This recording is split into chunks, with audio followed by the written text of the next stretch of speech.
안녕하세요. 블랙스톤 H입니다. 오늘은 기업 가치 평가, 그 중에서도 아주 중요한 부분이죠. 바로 이해관계자들의 이해 조정에 대해 깊이 파고들어 볼 겁니다. 자, 그럼 아주 근본적인 질문 하나로 시작해 볼까요? 이게 어쩌면 기존의 생각을 좀 뒤흔들 수도 있는데요. 과연 기업의 주인은 정말로 오직 주주뿐일까요? 네, 바로 그 질문에서 시작해서 이 논쟁의 가장 중심에 있는 두 그룹, 바로 주주와 이해관계자에 대해 한번 제대로 파헤쳐 보겠습니다. 자, 보통 우리가 주주 하면 회사 지분을 가진 사람을 떠올리잖아요. 근데 이해관계자, 즉 스테이크홀더는 훨씬 더 넓은 개념이에요. 여기 보시는 것처럼 우리 직원들, 우리 제품을 쓰는 고객들, 우리한테 부품을 대주는 공급업체, 심지어는 회사가 자리 잡은 지역사회까지 이 모든 사람들이 다 회사의 결정 하나하나에 영향을 받는다는 거죠. 근데 바로 여기서 문제가 생기죠. 이 둘의 목표가 항상 같지는 않다는 거예요. 슬라이드를 보시면 딱 나오잖아요? 예를 들어서 직원들 월급을 올려주면 당연히 회사 입장에선 좋은 일이지만 단기적으로 보면 주주들한테 돌아갈 이익은 줄어들 수밖에 없지 않을까요? 맞습니다. 바로 그 지점이에요. 그래서 요즘 기업들이 이해관계자 자본주의라는 걸 얘기하면서 이 둘 사이에서 어떻게 균형을 잡을 거냐. 이게 정말 큰 숙제가 된 거죠. 그러면 이런 질문이 생기죠. 직원을 더 많이 뽑으면 주주들한테는 좋은 걸까? 나쁜 걸까? 자, 여기 2007년부터 10년간의 데이터가 있습니다. 총 주주 수익률, 그러니까 TSR하고 고용이 얼마나 늘었는지를 비교한 건데요. 그래프가 좀 복잡해 보이죠? 근데 핵심은 의외로 간단합니다. 결과가 진짜 흥미롭습니다.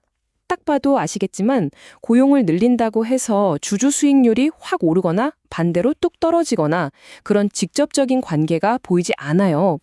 이게 뭘 의미할까요? 그냥 사람만 많이 뽑는다고 다가 아니라는 거죠. 훨씬 더 복잡한 방정식이 숨어 있다는 뜻입니다.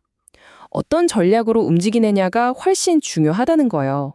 맞아요. 실제로 성공한 기업들을 보면 이 균형점을 정말 잘 찾아요. 여기 구글 케이스를 볼까요? 이자율이 엄청 높은 대출 광고를 아예 막아버렸어요. 그리고 레고는요, 아이들을 위한 플레이웨어 프로그램에 투자했죠.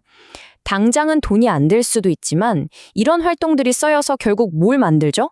바로 강력한 브랜드, 그리고 사람들이 믿고 사는 신뢰를 만드는 거죠. 하지만 반대의 경우도 있습니다. 기업이 딱 눈앞의 이익에만 매달려서 다른 이해관계자들을 완전히 무시해버리면 그 결과는 정말 끔찍할 수 있습니다. 그 대표적인 실패 사례로 튜링 제약이라는 회사와 악명 높았던 CEO 마틴 슈크렐리 이야기를 안 할 수가 없죠. 이 회사가 한 일은 정말 충격적이었어요. 에이즈 환자들의 생명줄과도 같았던 다라프림이라는 약이 있었는데 그 판권을 사들이자마자 하룻밤 사이에 약값을 얼마 올렸는지 아세요? 무려 5,000%. 이건 그냥 돈을 버는 수준이 아니라 환자들의 목숨을 담보로 장사를 한 거죠.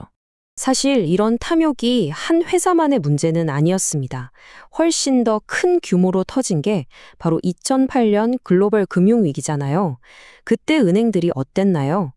당장 눈앞에 보이는 서브프라임 모기지 수수료에 눈이 멀어서 나중에 이게 터지면 경제 전체가 어떻게 될지는 그냥 외면해버린 거죠.